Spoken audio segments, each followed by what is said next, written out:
Nous savons tous qu'il existe un croisement significatif entre les grands films et les livres, une notion à peine surprenante étant donné que l'habileté d'écrire, que ce soit sous la forme d'un scénario ou d'un roman, est au cœur de la création d'une narration réussie, indépendamment de la forme son finalement transmettre.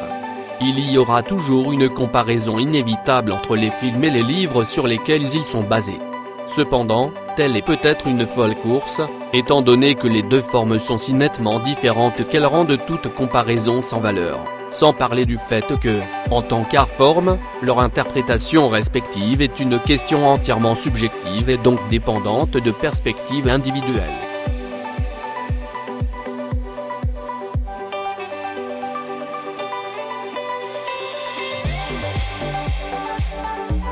L'un des films d'action par excellence de tous les temps, et qui résiste toujours remarquablement bien en tant que film explosif plus de 30 ans après sa sortie, Die Hard nous a présenté le détective graveleux du Nipodé, le bad boy polyvalent John McClane, tel que joué par un jeune Bruce Willis. Beaucoup connaissent ce film qui a donné naissance à plusieurs suites, mais peu se rendent compte qu'il est basé sur le livre de 1979 de Roderick Thorpe intitulé Nothing Lasts Forever.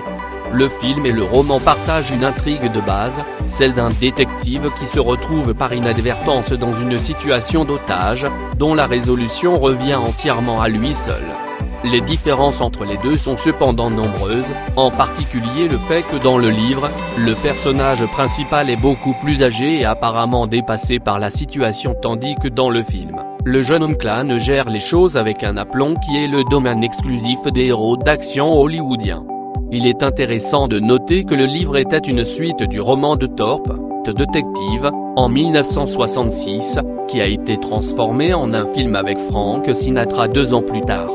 Heureusement, les créateurs de Die Hard ont choisi de ne pas emboîter le pas au film, sinon nous aurions vu un Sinatra de 79 ans, plutôt qu'un Willy de 33 ans, galavant autour de Nakatomi Plaza, ce qui pourrait avoir quelque peu nuit au produit fini.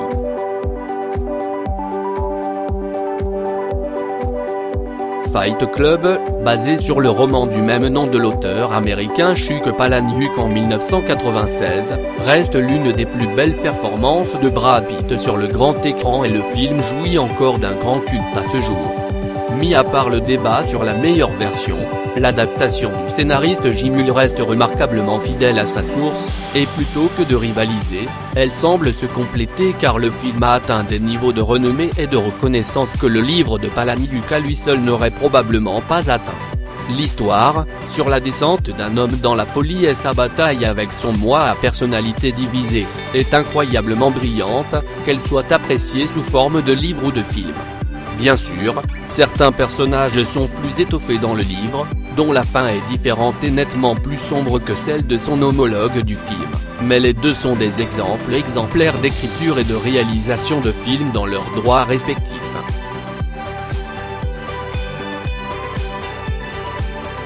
Qui aurait pensé que le film d'animation classique de Pixar était en fait basé sur un livre? Pourtant, c'est vrai, l'ogre vert préféré de tous a été présenté au monde non pas sur grand écran mais dans les pages du livre d'images pour enfants de William Steig en 1990, également intitulé Shrek. Alors que le film et le livre suivent les traces d'un ogre de mauvaise humeur alors qu'il quitte à contre-cœur le marais qu'il appelle chez lui et émergent des aventures qui en résultent un héros aux valeurs et aux mœurs nouvellement acquises, le film et ses suites inévitables développent le concept de manière significative. Avec le talent de doubleurs supplémentaires de stars tels que Mick Mier, Eddie Murphy et Cameron Diaz, il était toujours destiné à atteindre son statut bien mérité en tant que l'un des plus grands animés de tous les temps. Curieusement, le Shrek que nous connaissons et aimons aujourd'hui aurait pu être très différent, car le cinéaste légendaire Steven Spielberg a acquis les droits du livre peu de temps après sa publication. Heureusement, DreamWorks a intercédé 4 ans plus tard pour revendiquer les droits pour eux-mêmes, donc tout semble avoir fonctionné pour le mieux à la fin.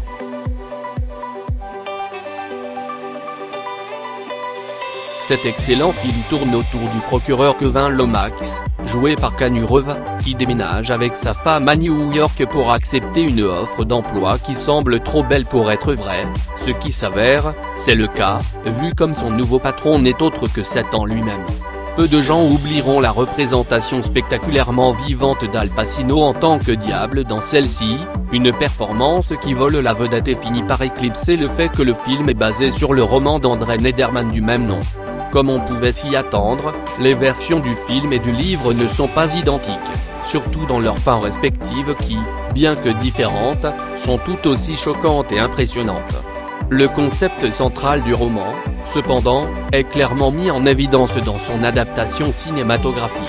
Le récit hautement racontable de la subtilité mais glissante de la pente vers la compromission du code moral dans la poursuite de la gloire et de la fortune.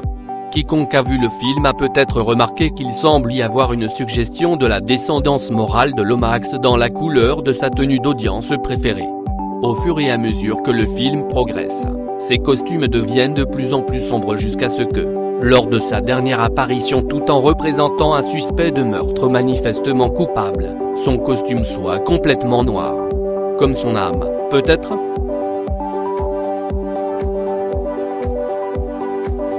Encore plus surprenant que le fait que cette comédie festive légère mettant en vedette Tim Allen et Jamie Lee Curtis soit basée sur un livre, c'est que le dit livre a été écrit par pas moins que John Grisham, auteur universellement célèbre et best-seller d'innombrables romans policiers. Bien que ce ne soit pas son seul départ du genre juridique, son livre de 2001 Skipping Christmas est probablement le plus remarquable, et bien qu'il ne soit pas terrible, il n'aurait sûrement pas causé beaucoup de bruit sur le radar littéraire sans son adaptation cinématographique 3 ans plus tard, Noël avec les Cranks.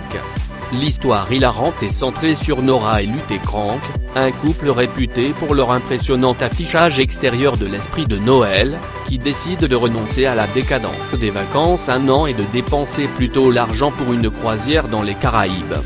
Un désastre survient lorsque le changement inattendu des plans de leur fille pour rentrer à la maison pour les vacances provoque une course folle de dernière minute pour que tout soit prêt à temps. Pas exactement des choses primées, le livre et le film sont conçus comme un regard léger sur la dynamique familiale à Noël ainsi que sur la façon dont la célébration est devenue commercialisée et ne servent donc qu'à un peu de plaisir festif.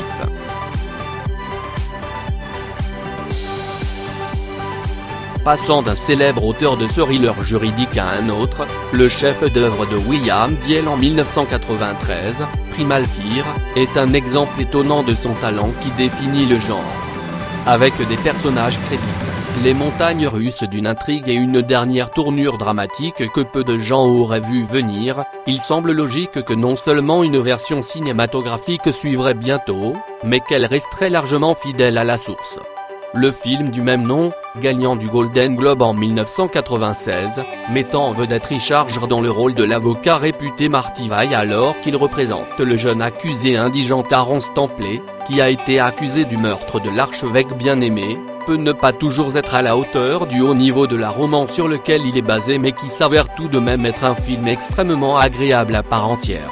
L'histoire offre non seulement une vue fascinante du fonctionnement d'un procès pénal, mais aussi des dilemmes moraux auxquels sont confrontés les avocats de la défense, alors que Vaille devient progressivement convaincu de l'innocence de Stampley pour ensuite faire briser ses illusions durement acquises de la manière la plus spectaculaire. Tout comme sa performance dans Fight Club, l'excellente représentation d'Edward Norton de Stampley dans ce film, ses débuts sur grand écran, prouvent à quel point il est un acteur incroyable.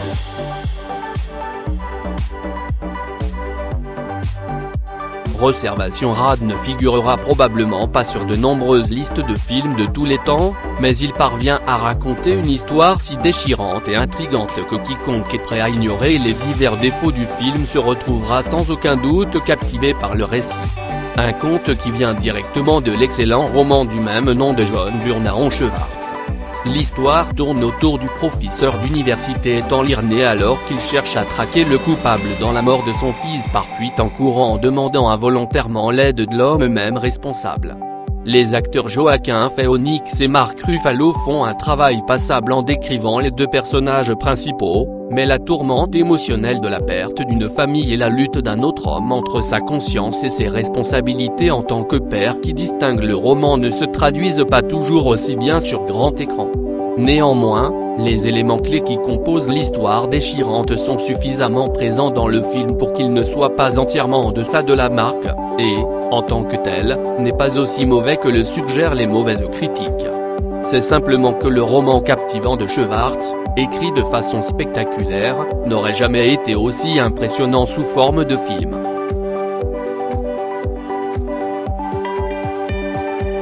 Le film American Psycho en est un autre qui a acquis le statut de classique culte depuis sa sortie il y a 20 ans. Mettant en vedette le macabre récit graphique à la première personne d'un banquier d'investissement qui viole et torture des femmes pendant son temps libre alors qu'il glisse de plus en plus vers l'obscurité et le désespoir, le film est sorti au milieu d'un essaim de controverses, tout comme le roman largement critiqué en 1991 par Bret Easton sur lequel il est basé. Le sujet du roman était si controversé qu'Easton a été inondé de courriers haineux et de menaces de mort après sa publication, principalement par des partisans du féminisme. Raconté du point de vue du protagoniste, Patrick Bateman, brillamment animé par Christian Bale dans le film, Easton a admis plus tard que le livre était un reflet personnel de ce qu'il traversait à l'époque. Avant de vous exciter, ce n'était pas un aveu de culpabilité de sa part, comme il l'a ajouté plus tard dans les scènes de meurtre sur la base de recherches approfondies sur les tueurs en série. Maintenant considéré comme l'un des meilleurs films d'horreur de tous les temps, il est quelque peu surprenant qu'une grande partie du contenu graphique du roman ait été intégrée à l'adaptation cinématographique. Dans un renversement dramatique cependant, le film a été écrit et réalisé par des femmes et certaines le revendiquent même aujourd'hui comme une œuvre féministe.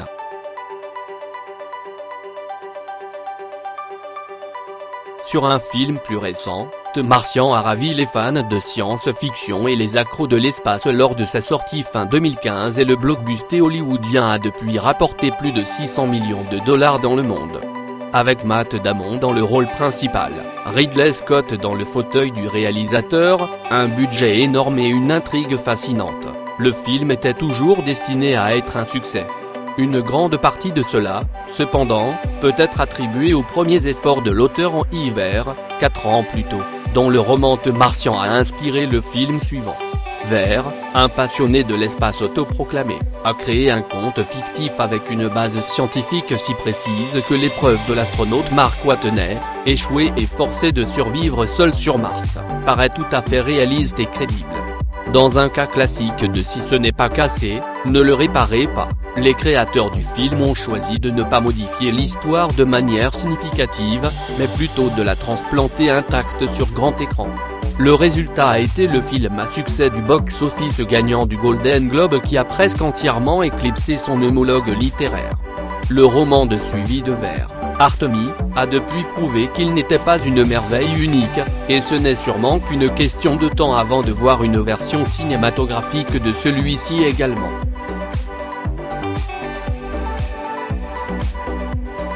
La sortie en 1979 du film de guerre du Vietnam Apocalypse Now, réalisé par le légendaire Francis Ford Coppola, représente l'un des moments décisifs de l'histoire du cinéma et est sans doute l'un des meilleurs films jamais réalisés. Comme tant de succès au grand écran, le film est également basé sur un livre, en l'occurrence Year of Darkness de Joseph Conrad, publié 77 ans avant son adaptation cinématographique. Bien qu'Apocalypse Now ne soit inspiré que par le livre et pas strictement basé sur lui, les similitudes entre les deux suggèrent que l'association est un peu plus proche que cette affirmation ne le suggère. La toile de fond mise à jour du film est la guerre du Vietnam, tandis que le livre se déroule au milieu du conflit dans les jungles du Congo, mais les deux partagent la même intrigue de base, celle d'une compagnie de soldats dans une zone de guerre envoyée pour localiser et éliminer un colonel renégat gênant nommé Walter Kurt.